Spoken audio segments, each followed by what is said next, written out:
fokus dari pelajaran sepanjang triwulan ini sesungguhnya adalah kita diajak untuk menemukan bahwa kitab Mazmur berisi nyanyian dan doa yang melibatkan berbagai emosi manusia. Dalam paralelisme ini, jiwaku adalah semua yang ada dalam diriku, yaitu seluruh keberadaan diri seseorang. Di dalamnya kita dapat menemukan ungkapan harapan, pujian, ketakutan, kemarahan, kesedihan atau duka, dan hal-hal lain yang kita hadapi sesuai dengan pengalaman kita sendiri saat ini.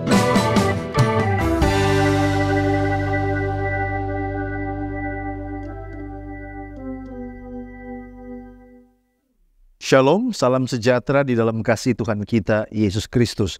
Puji syukur kepada Tuhan oleh karena kita boleh menikmati berkat di tahun yang baru ini. Selamat tahun baru bagi sahabat-sahabat sekalian yang terus setia mengikuti program pendalaman Alkitab melalui pelajaran Sekolah Sahabat bersama dengan kami, Cornelius Media.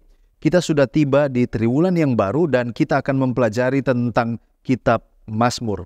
Pelajaran yang pertama yaitu tentang cara membaca Mazmur. Saya Pendeta Edward Taliwongso ditemani oleh Pendeta Jerry Mangirongkonda dan Pendeta Widodo Purwanto. Sebelum kita masuk lebih dalam, mari kita tunduk kepala dan kita berdoa. Bapa Tuhan kami, Allah yang Maha Baik, kami bersyukur untuk berkat-Mu sehingga sekali lagi kami boleh memulaikan sebuah pelajaran yang baru mempelajari kitab Mazmur. Tolong kami untuk dapat melihat kebenaran-Mu melalui kitab Mazmur. Di dalam nama Yesus Kristus kami sudah berdoa. Amin. Tayangan ini terbagi dalam 4 bagian. Yang pertama kita melihat pendahuluan dasar Alkitabiah. Lalu kemudian yang kedua kita mencoba menggali makna dari ayat inti yang dipilih oleh penulis pelajaran Sekolah Sahabat. Kemudian kita melihat pertanyaan yang muncul dari pelajaran-pelajaran hari per hari. Dan bagian akhir kita tiba kepada aplikasi. Nah, fokus dari pelajaran sepanjang triwulan ini sesungguhnya adalah kita diajak untuk menemukan bahwa kitab Mazmur berisi nyanyian dan doa yang melibatkan berbagai emosi manusia. Kadang-kadang ada kegembiraan, ada kesedihan, ada keputusasaan. Namun, semua ini telah ditulis dan berfungsi sebagai kitab doa dan penyembahan bagi umat percaya di sepanjang zaman.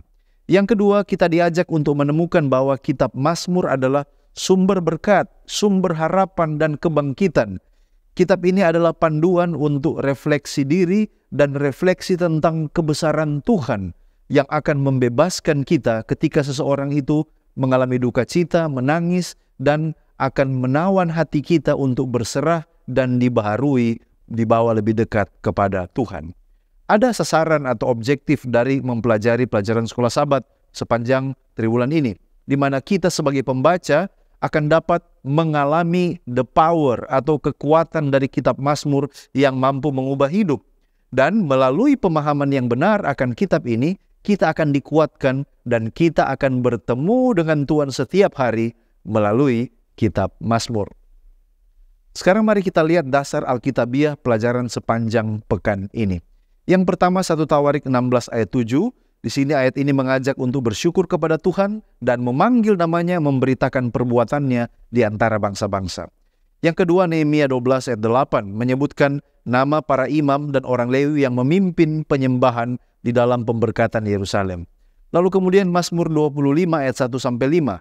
Dalam doa ini penyair memohon kepada Tuhan untuk petunjuk, untuk pengampunan dosa dan rahmat-Nya.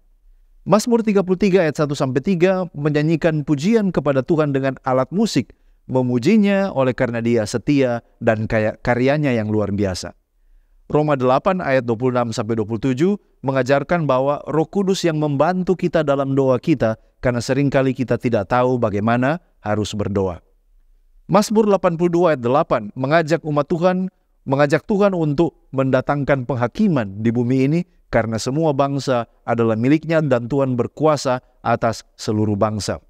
Mazmur 121 ayat 7 mengungkapkan keyakinan bahwa Tuhan akan menjaga dari segala malapetaka dan bahwa perlindungan-Nya itu tidak akan pernah tertidur. Sekarang mari kita selidiki arti dari kata Mazmur. Menurut Kamus Besar Bahasa Indonesia, Mazmur itu artinya kumpulan nyanyian keagamaan dan puji-pujian dari kitab Zabur. Dan Mazmur di dalam konteks pelajaran sekolah Sabat ini sebenarnya mengacu kepada kitab Mazmur di Perjanjian Lama, yang di dalam bahasa aslinya orang Ibrani menyebut ini Tehillim, atau bahasa Yunani Psalmoi, yang diambil dari kitab Septuaginta, kitab Perjanjian Lama yang diterjemahkan ke dalam bahasa Yunani. Lalu kemudian kata Mazmur dalam bahasa Indonesia yang kita kenal, ini adalah serapan dari bahasa Arab, yang kemungkinan juga diserap dari bahasa Ibrani Mizmor, yang artinya suara petikan alat musik dawai dan lagu yang diiringi oleh alat musik dawai. Apa pentingnya kita mempelajari tentang cara membaca atau cara mempelajari kitab Mazmur? Dan kalau kita lihat ternyata membaca kitab Mazmur ini dengan memahami konteks dan gaya sastra atau literary style-nya, ini memberikan banyak manfaat kepada pembaca. Mari kita lihat beberapa hal di mana ini mengetahui cara terbaik tentang bagaimana membaca kitab Mazmur dalam konteks literary style-nya atau konteks gaya sastranya. Yang pertama, ini akan menolong kita untuk memiliki kemampuan memahami pesan rohani yang ada di dalamnya. Yang kedua, kita akan lebih menghormati, menghargai kepribadian dari sang pemazmur yang menulis mazmur itu. Yang ketiga, ini akan menolong saudara dan saya untuk meningkatkan penghayatan bagaimana kita berdoa ketika kita membaca sambil merenungkan doa-doa di dalam nyanyian yang ditulis di dalam kitab Mazmur.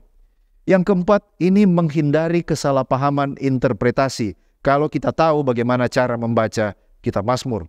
Yang kelima, ini akan membantu kita untuk pemahaman struktur dan tema, dan juga akan menghargai keindahan daripada bahasa yang ada di dalam kitab Mazmur.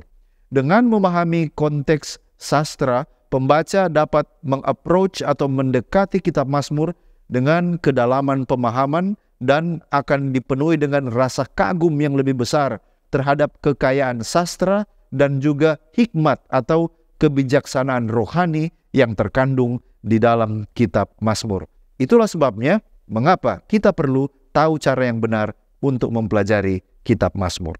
Puji Tuhan, terima kasih pendeta. Nah, saudara-saudara, sekarang kita tiba pada ayat inti pelajaran sekolah Sabat yang terdapat dalam Lukas 24 ayat 44 dan ayat 45. Ia berkata kepada mereka, "Inilah perkataanku yang telah kukatakan kepadamu ketika aku masih bersama-sama dengan kamu, yakni bahwa harus digenapi semua yang ada tertulis tentang aku dalam kitab Taurat Musa dan kitab Nabi-Nabi dan kitab Mazmur." Lalu ia membuka pikiran mereka sehingga mereka mengerti kitab suci. Nah, saudara-saudara, pertanyaan dari ayat ini adalah, apa konteks dan latar belakang dari ayat inti ini? Nah, saudara-saudara, di dalam Lukas pasal 24 ayat 44 dan ayat 45 yang adalah ayat inti pelajaran sekolah Sabat adalah jawaban Yesus terhadap dua orang murid yang meragukan akan kehadiran Yesus yang sedang berjalan bersama mereka pasca kebangkitannya. Dua murid itu menyangka bahwa mereka melihat hantu, namun Yesus meyakinkan mereka dengan menunjukkan tangan dan kakinya kepada mereka sembari mengulangi kembali perkataannya. "Inilah perkataanku yang telah kukatakan kepadamu ketika aku masih bersama-sama dengan kamu, yakni bahwa harus digenapi semua yang ada tertulis tentang aku di dalam kitab Taurat Musa, kitab Nabi-Nabi, dan kitab Mazmur." Lalu ia membuka pikiran mereka sehingga mereka mengerti kitab suci. Nah, pertanyaannya adalah, apa yang tertulis tentang Yesus? Di ayat 46 dalam Lukas pasal 24 disebutkan, ada tertulis demikian, Mesias harus menderita dan bangkit dari antara orang mati pada hari yang ketiga. Kemudian pertanyaan, apa makna ayat ini? Nah, saudara-saudara, bila melihat dalam narasi konteks ayat ini, Yesus sedang membuka pikiran murid-murid. Saya ulangi, Yesus sedang membuka pikiran murid-murid terhadap peristiwa kematian dan kebangkitan sesuai dengan apa yang dinubuatkan dalam kitab nabi-nabi.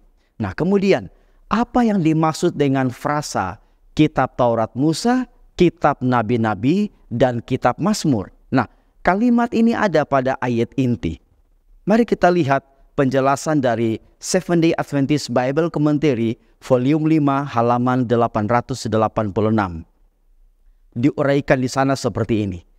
Kitab Taurat Musa, yaitu bagian dari perjanjian lama yang ditulis oleh Musa yang biasa disebut Pentateuch, terdiri dari 5 kitab, pertama di dalam Alkitab. Nah, Pentateuch sering juga disebut hukum Taurat, itu paralel dengan ayat Matius 7 ayat 12, atau juga sering disebut dengan hukum Musa dalam Kisah pasal 28 ayatnya yang ke-23. Nah, kemudian kitab para nabi. Orang Ibrani membagi perjanjian lama ke beberapa pengelompokan. Yang pertama, nabi-nabi terdahulu yaitu Yosua, hakim-hakim. Lalu yang kedua, kitab Samuel dan kitab raja-raja. Dan pengelompokan yang ketiga adalah nabi-nabi yang kemudian, yang di sini dijelaskan Yesaya, Yeremia, Yehezkiel, dan 12 nabi kecil lainnya. Nah, sekarang kitab Mazmur. Kitab Mazmur bukan hanya apa yang kita kenal saat ini, kitab Mazmur, tetapi juga semua kitab yang tidak termasuk kitab Musa atau kitab nabi-nabi. Nah, kitab itu biasanya disebut Hagiographa, atau hanya kitab-kitab tulisan. Ya, sekarang kita berpindah kepada pokok penting lain dari diskusi kita, yaitu tentang Mazmur dalam ibadah Israel kuno. Nah, apa yang dimaksud dengan Israel kuno? Serta apakah periode waktunya sampai pada zaman Yesus? Menurut Meyer Gruber dalam buku The Cambridge Companion to Ancient Mediterranean Religions halaman 76, dia katakan secara umum Israel kuno dianggap telah menyatu dengan istilah Yudaisme pada abad ke-6 atau ke-5 sebelum Masehi. Israel kuno mengacu pada periode sejarah kuno di wilayah geografis yang sekarang dikenal sebagai Israel, sebuah komunitas etnis dan agama yang muncul di Levan Selatan, wilayah yang sesuai dengan ikatan politik modern Israel, Yordania, dan Palestina sejak abad ke-13 sebelum Masehi. Menurut Seventh-day Adventist Bible Commentary volume 9 halaman 516, era emas Israel kuno adalah selama abad ke-10 sebelum Masehi ketika Daud dan Salomo memerintah Israel dan Israel saat itu mendominasi wilayah Asia bagian barat. Nah, walaupun terdapat pandangan yang berbeda-beda di kalangan scholars tentang rentang waktu Israel kuno, The Zondervan Encyclopedia of the Bible volume 3 halaman 383 mengatakan bahwa sumber utama untuk sejarah Israel kuno tentu saja adalah Alkitab. Alkitab memberikan lebih banyak ruang relatif untuk sejarah daripada kitab suci lainnya. Zondervan Encyclopedia merumuskan periode Israel kuno dari periode keluaran bangsa itu dari Mesir sampai pada pemerintahan Roma. Artinya sampai pada zaman Yesus. Nah, sekarang bagaimana bentuk ibadah dan liturginya? Bentuk ibadah dan liturgi Israel kuno bisa berbeda dari generasi ke generasi bergantung pada petunjuk dan wahyu dari Allah. Contoh, sesudah pembuangan maka bentuk ibadah dan tata caranya sudah berbeda dari sebelum pembuangan. Contoh tata cara dan bentuk ibadah sesudah pembuangan ke Babel maksudnya bisa kita temukan dalam kitab Nehemia pasal yang ke-8. Di sana orang Israel berkumpul dan kemudian dipimpin oleh Esra, seorang ahli kitab. Dia berdiri di atas mimbar kayu, kemudian membuka kitab Taurat dan memuji Tuhan Allah yang besar, dan semua tangan kemudian berlutut sujud menyembah kepada Tuhan dengan muka sampai ke tanah. Kemudian bagian kitab-kitab Taurat dibacakan dengan jelas dan diberi keterangan-keterangan sehingga pembacaan dimengerti. Di sana juga ada pengajaran, lantas diikuti dengan pengakuan dosa dan permintaan doa pasal yang ke-9. Jadi dalam pertemuan ibadah Israel kuno prinsipnya adalah harus ada pujian di sana, pembacaan kitab Taurat, pengajaran, pengakuan dosa, dan juga doa yang sungguh-sungguh, serta bisa jadi diikuti dengan puasa. Nah, sekarang Mazmur yang mana yang masuk dalam ibadah Israel kuno? Dan sejak kapan Mazmur ada dalam ibadah Israel kuno? Kitab Mazmur merupakan bagian yang tidak terpisahkan dari peribadatan Israel tentu saja. Kalau kita menilik dari pengertiannya bahwa Mazmur dalam bahasa Ibraninya Tehillim atau diartikan pujian, maka sebenarnya puji-pujian atau mazmur sudah menjadi bagian peribadatan sejak zaman Musa pada waktu Israel keluar dari tanah perbudakan Mesir. Contohnya, Keluaran pasal 15 menulis puji-pujian atau nyanyian Musa dan Israel.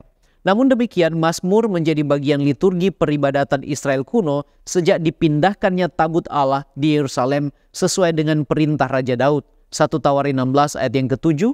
Kemudian pada hari itu juga maka Daud untuk pertama kali menyuruh Asaf dan saudara-saudara sepuaknya menyanyikan syukur bagi Tuhan. Dan kemudian hal ini berlanjut sampai periode Ka'bah yang pertama yang didirikan oleh Salomo. Nah, bagian mazmur yang mana yang terdapat dalam bagian ibadah Israel kuno adalah nyanyian ziarah, Mazmur 120 sampai 134, kemudian Halel Mesir, Mazmur 113 sampai 118, Halel Agung, Mazmur 136, awal perjamuan Paskah, Mazmur 113 dan 114, dan Mazmur 115 sampai 118 di bagian akhir dari perjamuan Paskah. Kemudian Halel Harian, Mazmur 145 sampai 150 dimasukkan ke dalam doa harian di kebaktian pagi di sinagoge. Terima kasih pendeta, dan sekarang mari kita berjumpa dengan para penulis Mazmur. Siapa yang menulis Mazmur ini? Berdasarkan pelajaran sekolah Sabat, minimal ada 7 informasi yang kita temukan tentang para pemazmur ini. Yang pertama tentu saja adalah Daud, karena dari berbagai mazmur dia yang mengkomposnya. Lalu kemudian kelompok yang berikut adalah pemusik bait suci yang juga dari orang Lewi. Di sana ada nama Asaf, contohnya Mazmur 50 dan Mazmur 73 sampai 83. Juga dari berbagai orang dari Bani Korah, ada Mazmur 42, Mazmur 44, Mazmur 49, 84, 85, dan Mazmur 88. Secara khusus di Mazmur 88 dikompos atau dikarang oleh seorang yang namanya Heman, orang Esrai. Lalu kemudian juga ada Etan, orang Esrai untuk Mazmur 89. Kemudian ada juga Mazmur dari Salomo, Mazmur 72 dan Mazmur 127.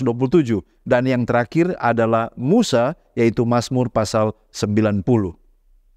Mari kita lihat jenis daripada Mazmur tersebut. Kalau diklasifikasikan, maka jenis-jenis Mazmur adalah sebagai berikut. Ada Mazmur pujian, ada Mazmur ucapan syukur, ada juga ratapan atau tangisan, ada Mazmur hikmat, ada Mazmur tentang kerajaan, dan ada Mazmur tentang sejarah. Nah, apa maksud daripada penulisan masing-masing berdasarkan jenisnya tadi? Kalau nyanyian pujian ini adalah isinya mengagungkan Tuhan karena keagungannya, kuasanya, dia sebagai pencipta, dia sebagai pemerintah, dia sebagai hakim dan kesetiaannya. Yang kedua, kalau Mazmur ucapan syukur ini adalah mengungkapkan rasa syukur yang mendalam oleh karena berkat Tuhan yang melimpah. Yang ketiga adalah ratapan. Ini adalah seruan sepenuh hati kepada Tuhan untuk terbebas dari masalah. Yang keempat ada Mazmur yang berisi hikmat, yang memberikan pedoman praktis untuk hidup benar, hidup setia di hadapan Tuhan. Lalu kemudian ada Mazmur tentang kerajaan. Ini sebenarnya merujuk kepada Kristus yang adalah Raja yang berdaulat dan dia sebagai Mesias atau pembebas dari umat-umatnya. Dan yang keenam, Mazmur tentang sejarah, ini mengenang peristiwa masa lalu pada waktu Israel, mereka setia kepada Tuhan, dan bagaimana ketika mereka tidak setia lagi kepada Tuhan, bagaimana Tuhan tetap setia di tengah-tengah ketidaksetiaan mereka. Dan ini digunakan untuk mengajar generasi mendatang supaya tidak mengulangi kesalahan nenek moyang mereka. Nah, kalau kita lihat bagaimana kita dapat mempelajari kitab Mazmur, bagaimana peran Roh Suci penting bagi saudara dan saya dalam kita mempelajari kitab Mazmur. Nah, perlu kita ingat bahwa dasar yang utama adalah meminta tuntunan Allah melalui Allah Roh Kudus. Lalu kemudian ada beberapa hal yang harus kita pahami, harus kita perhatikan ketika kita mau mempelajari kitab Mazmur. Yang pertama, kita perlu pahami konteks sejarah dan konteks kultural. Kapan dia ditulis, dalam rangka apa, peristiwa apa, lalu kemudian di dalam konteks budaya seperti apa. Itu penting. Yang kedua, kita juga mempelajari tentang gaya sastra. Yang ketiga, kita perlu mengenali struktur daripada Mazmur, di mana Mazmur ini diletakkan. Lalu kemudian kita perhatikan tema utama yang muncul. Biasanya yang muncul terus-menerus, itulah yang menjadi tema utama dari Mazmur yang sementara kita pelajari. Yang kemudian kita juga bisa menggunakan bantuan, yaitu tafsiran atau komentar Alkitab yang terpercaya, yang dapat menolong kita untuk memiliki pandangan yang lebih luas sehubungan dengan Mazmur yang sementara kita pelajari. Yang keenam, mari kita menginternalisasikan apa yang kita baca ini melalui refleksi pribadi sambil berdoa pribadi, sehingga nyanyian ini menjadi juga pengalaman pribadi kita. Lalu kemudian yang ketujuh, kita dapat membandingkan Mazmur ini dengan bagian lain dari Alkitab untuk memperluas wawasan kita dan melihat bagaimana contohnya Yesus mengomentari ayat-ayat dari Mazmur itu. Lalu yang kedelapan, pelajari karakteristik setiap jenis Mazmur. Karena berdasarkan karakteristik yang saya sudah sampaikan tadi, maka setiap Mazmur biasanya mengangkat tema yang berbeda untuk tujuan yang berbeda. Nah, kalau kita melihat dan memperhatikan hal-hal tadi, maka kita akan lebih mudah dan tepat sasaran ketika akan mempelajari kitab Mazmur. Nah, saudara-saudara, pelajaran sekolah Sabat menyaksikan juga tentang sebuah lagu untuk setiap musim. Pertanyaannya adalah, apa manfaat kitab Mazmur bagi orang percaya? Nah, saudara-saudara, kitab Mazmur mengekspresikan berbagai perasaan dan pergumulan dari orang-orang percaya. Mazmur juga menyadarkan komunitas orang percaya akan berbagai macam pengalaman manusia. Kitab Mazmur adalah sebuah pengalaman pribadi orang percaya dengan Tuhan dalam berbagai aspek hidup. Misalnya, yang pertama, nyanyian pujian yang mengagungkan akan Tuhan karena keagungan dan kuasanya dalam ciptaan dan kesetiaannya. Yang kedua, rasa syukur atas berkat Tuhan yang melimpah. Lalu yang ketiga, ratapan yang merupakan seruan kepada Tuhan agar orang percaya terbebas dari masalah mereka. Lah yang keempat, hikmat yang memberikan pedoman praktis untuk hidup yang benar.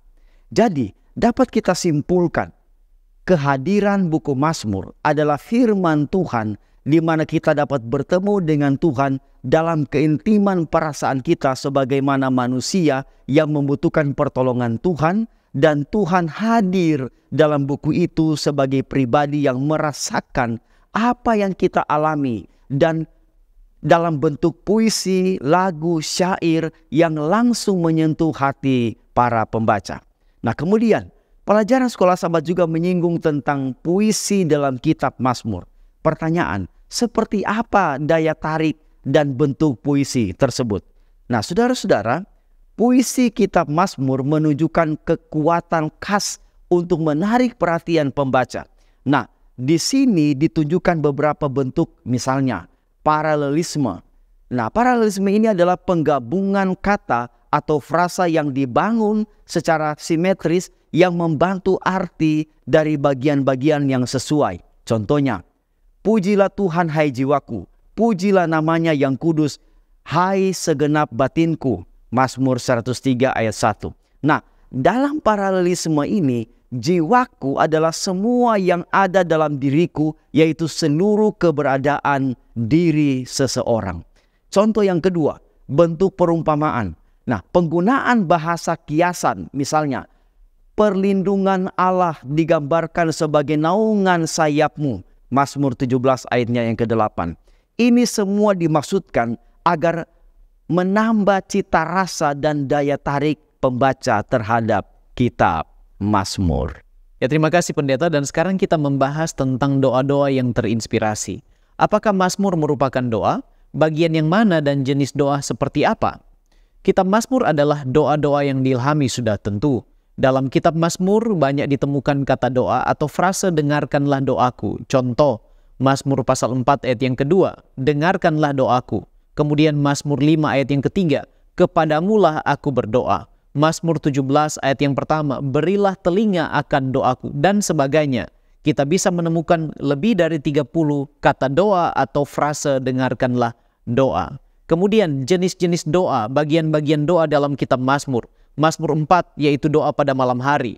Mazmur 5 doa pada pagi hari. Kemudian Mazmur 6 doa dalam pergumulan. Mazmur 12 dan 39 doa meminta pertolongan. Mazmur pasal yang ke-17 doa agar Tuhan membela perkara kita. Mazmur 20 doa memohon kemenangan. Mazmur 25 doa mohon ampun dan perlindungan. Mazmur 26 doa memohon keadilan daripada Tuhan. Mazmur 35 doa minta pertolongan terhadap musuh. Mazmur 38 dan 41 doa pada waktu sakit dan minta penyembuhan. Mazmur 40 doa ungkapan syukur. Mazmur 51 doa Daud, doa pengakuan dosa dan memohon pengampunan Allah. Mazmur 61 doa perantaraan. Dan sebenarnya masih banyak lagi bagian doa yang boleh kita temukan di dalam kitab Mazmur. Nah sekarang apakah ini menjadi doa kita dalam setiap aspek kehidupan kita? Bukankah itu adalah ungkapan doa si penulis dan sekedar puisi saja?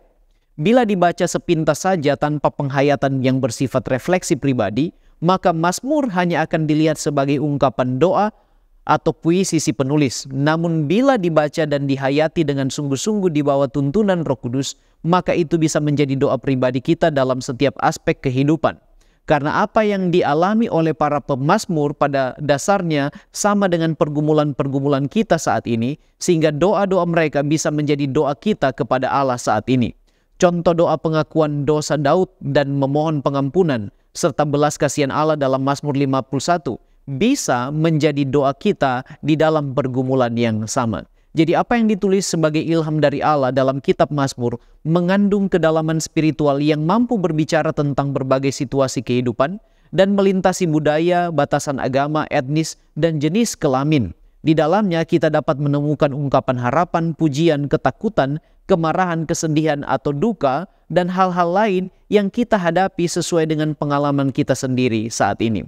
Nah sekarang apakah perbedaan antara doa, pujian, dan firman Allah dalam kitab Mazmur?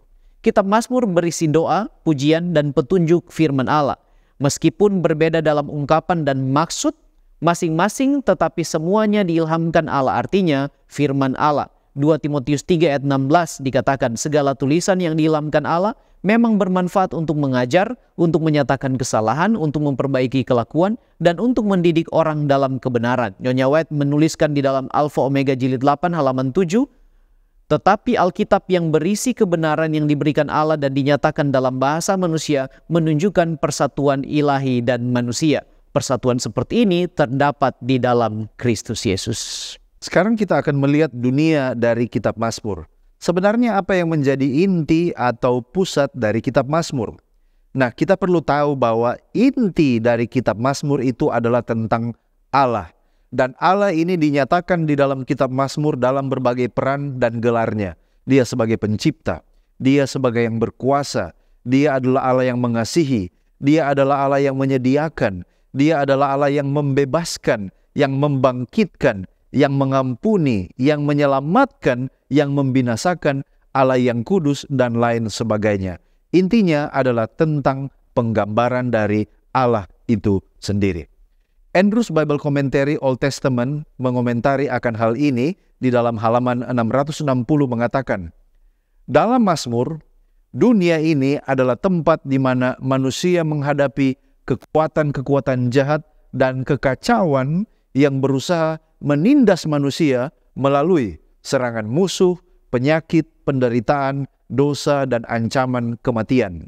Dan solusinya adalah pembebasan, kemerdekaan, dan penebusan yang hanya bisa datang dari Tuhan saja. Jadi di sini kita lihat kitab Mazmur ini bicara tentang bagaimana Tuhan hadir untuk menjadi solusi, satu-satunya solusi dan pengharapan bagi apa yang dihadapi oleh umat-umatnya. Apa latar belakang dan dasar dari penulis kitab Mazmur? Mengapa mereka menulis apa yang mereka tulis? Apakah karena ada pengalaman tertentu yang terjadi dalam hidup mereka? Nah, mengomentari tentang mengapa dan bagaimana, contohnya seorang Daud menulis nyanyian dan puisi di kitab Mazmur, Ellen White mengomentari di dalam Patriarchs and Prophets halaman 642. Di sana dia mengatakan, kasih yang menggerakkannya, kesedihan yang menimpanya, kemenangan yang menyertainya, semuanya merupakan tema bagi pemikirannya yang aktif. Jadi di sini kita lihat kasihnya, kesedihannya, kemenangannya, ini semua menjadi tema dari apa yang dia curahkan di dalam nyanyian-nyanyian yang dia gubah. Dan ketika ia melihat kasih Allah dan semua penyelenggaraan hidupnya, hatinya berdenyut dengan penyembahan dan rasa syukur yang lebih sungguh-sungguh. Lalu kemudian respon dari Daud, suaranya mengalun dengan melodi yang lebih kaya, kecapinya disapu dengan sukacita yang lebih meriah, dan anak gembala itu maju dari kekuatan ke kekuatan, dari pengetahuan ke pengetahuan, karena roh Tuhan menyertainya. Jadi benar bahwa oleh karena situasi yang terjadi dalam hidupnya dan oleh karena roh Tuhan yang menyertainya, dia mencurahkan itu di dalam gubahan lagu, di dalam gubahan puisi. Pengalaman-pengalaman hidup dari Raja Daud telah menginspirasi dia untuk menulis lagu-lagu yang sangat berkuasa dan menjadi inspirasi bagi umat-umat Tuhan di sepanjang zaman. Saudara-saudara, pada bagian pertama pelajaran sekolah Sabat, penulis mengajak kita, pelajar sekolah Sabat, untuk mengerti cara membaca kitab Mazmur. Tentu tujuannya adalah kita dapat memahami apa pesan Tuhan dari kitab ini. Nah, pertanyaannya adalah bagaimana pembaca sekolah Sabat tertarik dengan kitab Mazmur ini? Nah, saudara-saudara, harus dimengerti bahwa kitab Mazmur adalah firman Allah, layaknya kitab-kitab lain dalam Alkitab. Mengapa? Karena beberapa penulis Perjanjian Baru mengutip kitab Mazmur, misalnya Markus, Yohanes, termasuk juga Yesus sendiri. Dia mengutip akan kitab Mazmur. Kitab Mazmur telah menjadi kitab doa dan kitab nyanyian baik orang Yahudi maupun Kristen selama berabad-abad. Nah, kitab Mazmur telah ditulis dalam puisi Ibrani oleh penulis yang berbeda dari zaman Israel kuno, sehingga kitab Mazmur mencerminkan dunianya yang khusus meskipun pekabarnya tetap universal. Ketika kita membaca kitab Mazmur, maka perhatikan hal-hal ini. Pertama, fitur puitisnya. Kedua, konteks sejarah. Ketiga, teologianya seperti apa. Dan liturginya seperti apa. Hal-hal ini harus kita mengerti agar kita lebih paham konteks dan teks yang kita baca di dalam kitab Mazmur. Kemudian pertanyaan, apa manfaat rohani kita mempelajari kitab Mazmur? Nah, saudara-saudara, minimal ada 4 manfaat ketika kita belajar akan kitab Mazmur. Yang pertama, kitab Mazmur mengajarkan anak-anak Allah hidup dan menuruti akan Allah. Yang kedua, bagaimana Allah memberkati orang-orang yang mau mengikuti dan berpegang pada perintah-perintahnya. Lalu yang ketiga, kitab Mazmur menceritakan bagaimana keunggulan Allah sebagai pencipta sekaligus sebagai pemelihara. Dan yang keempat, kitab Mazmur membuat kita menyadari akan kelemahan-kelemahan kita dan mengakuinya kepada Tuhan. Ya, dan sekarang sebagai penutup serta aplikasi dari apa yang kita pelajari bersama, kalau kita percaya kitab Mazmur adalah bagian kitab suci yang berisi ilham Allah, apakah salah menghidupkannya dalam perbaktian? Contohnya, pujian dengan menari, gambus, kecapi, di ibadah baik di rumah maupun di dalam perbaktian gereja. Tidak ada yang salah ketika kita mengaplikasikan prinsip-prinsip firman Allah khususnya dari kitab Mazmur dalam metode atau cara perbaktian kita. Justru kita harus belajar untuk memberikan yang terbaik di dalam cara menyembah kita kepada Allah. Salah satunya kita perlu belajar dari kitab Mazmur. Intinya adalah kesungguh-sungguhan. Namun demikian prinsip ini tidak boleh melanggar prinsip kesopanan atau solemnity, kekhidmatan, serta keteraturan di dalam beribadah atau menyembah Tuhan. 1 Korintus 14 ayat 40 dikatakan, tetapi segala sesuatu harus berlangsung dengan sopan dan teratur. Nah, sekarang mengapa banyak gereja atau organisasi Advent yang bisa jadi anti pujian dengan instrumen serta lain sebagainya? Gereja Advent sendiri memiliki aturan dan tata cara ibadah sendiri yang terbentuk berdasarkan pandangan teologis serta historis. Gereja Advent sendiri tidak anti dengan pujian atau penggunaan instrumen, namun mengedepankan solemnity atau kekhidmatan. Prinsip ini diambil dari Habakuk 2 ayat yang ke-20. Tetapi Tuhan ada dalam bait-Nya yang kudus, berdiam dirilah di hadapannya, ya segenap bumi. Nah, sekarang bagaimana cara kita Jika ada beberapa gereja dengan metode penyembahan dan pujian mazmur dipraktekkan di ibadah agar bermanfaat rohani. Yang pertama sudah tentu meminta tuntunan Roh Kudus sehingga penyembahan dan perbaktian kita berkenan kepada Allah. Khususnya juga ketika kita membaca dan belajar untuk mengimprovisasi cara beribadah kita dari kitab Mazmur sehingga apa yang kita dapatkan boleh sungguh-sungguh memberi manfaat rohani. Yang kedua, metode atau liturgi serta tata cara ibadah yang baik, sopan, hikmat, dan teratur harus dibarengi dengan kebenaran firman Allah. Bukan hanya mengedepankan perasaan atau feeling. Sebab Nyonya White katakan dalam Christian Experience and Teaching halaman 126-127, perasaan bukanlah iman. Keduanya itu berbeda. Itulah sebabnya Allah sesungguhnya menginginkan kita menjadi penyembah-penyembah Dia dalam roh dan kebenaran. Mari kita baca di dalam Yohanes pasal 4 ayat yang ke-23 dan ayat yang ke-24. Firman Tuhan katakan demikian, tetapi saatnya akan datang dan sudah tiba sekarang, bahwa penyembah-penyembah benar akan menyembah Bapa dalam roh dan kebenaran. Sebab Bapa menghendaki penyembah-penyembah demikian.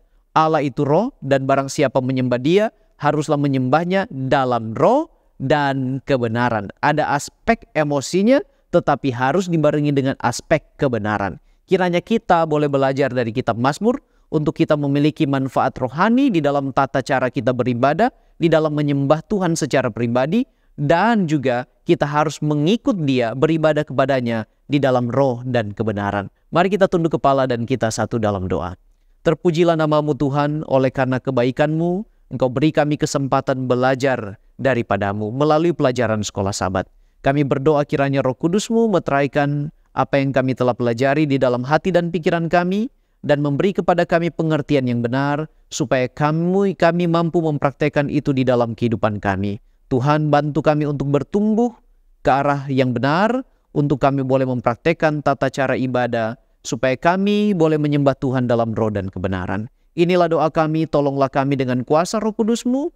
Terpujilah Engkau Tuhan, ampuni kami. Dalam nama Yesus kami sudah berdoa. Amin.